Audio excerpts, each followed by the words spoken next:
This is day 1 after surgery, and I've had a deep plane facelift, an upper eye bleph which has just taken skin, a lower skin pinch, a fat transfer in areas of hollowing in my labial folds and marionette lines, and also Dr. Silva has done some fat transfer in my temples that were hollowing. So I've had a full procedure plus a neck lift. Don't know if you can see it there.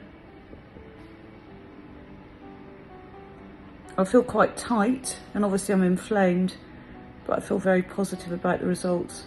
The lip lift, I think, is really a great enhancement. My length of nose to top lip was around 20 mil, and I requested between 4 and 5 mil to be removed, which doctor has. Thank you.